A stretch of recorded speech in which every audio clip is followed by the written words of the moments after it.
Is this the worst NHL draft of all time? This is for hockey fans and hockey fans only. If you're not a fan, keep scrolling or stick around. You might learn something. Last week, we talked about the 2012 NHL entry draft. The people have spoken, and they said you can't talk about 12 without talking about 99. And holy shit, this was bad. Complicated, but bad. Let's get into it. Going first in this draft was Patrik Stefan. The 6'2" center was the first ever Czech to be taken with the number 1 spot. Yikes, that sucks. I still cannot believe it. Other than being one of the biggest draft busts in league history, Stefan's most famous for being the star of what might literally be the most embarrassing play in the history of pro sports. Sing along if you know it. Dallas up 5-4 with less than 20 seconds left in the game. Stefan all alone with the empty net. All he has to do is bury it, but the Devils up to no good. Oilers retrieve, stretch pass up the ice, and Hemsky ties it. Atrocious. But let's circle back to this later. I was so nervous. Patrik Stefan was not a good choice at first overall, and that was obvious by looking at his pre-draft stats. 2 okay seasons in the IHL? Come on, Atlanta. The real star of this draft was then Vancouver general manager Brian Burke, who absolutely cooked, trading a first-round pick and defenseman Brian McCabe to Chicago for the 4th overall pick, then traded the 4th overall pick and 2 third-round picks to Tampa for the 1st overall pick, and traded that to Atlanta for the 2nd overall pick after Atlanta promised to take Stefan with the 1st.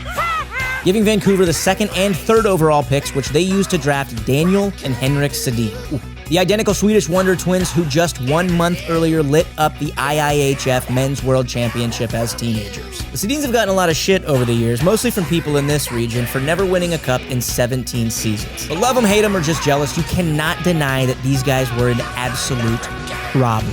Tic-tac-toe up and down the ice, direct connect passes, they look like one brain and 2 bodies. Or the same body twice. You get it.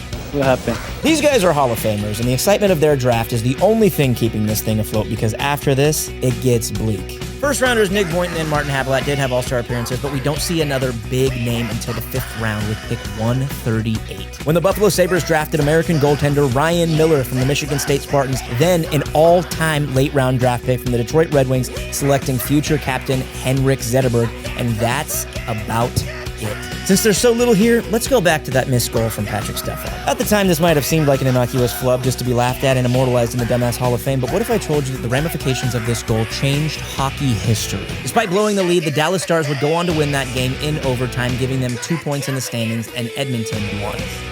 That 1 point, however, meant that the Oilers would finish the season with 71 points instead of 70, tied with the Chicago Blackhawks, but the Oilers taking 25th place because of tie-breaking procedures. Now giving the Blackhawks the 5th best odds at winning the draft lottery, which they did, and drafted the consensus don't fight it greatest American-born hockey player to ever lace them up. 9-time All-Star Art Ross Ted Lindsay Hart Memorial Trophy winner, 3-time Stanley Cup champion, and a cab driver's worst nightmare, Patrick Showtime Kane. And the Oilers drafted Sam Gagner. Yeah. Anyway, which draft was worse? Let me know in the comments. Thanks for watching.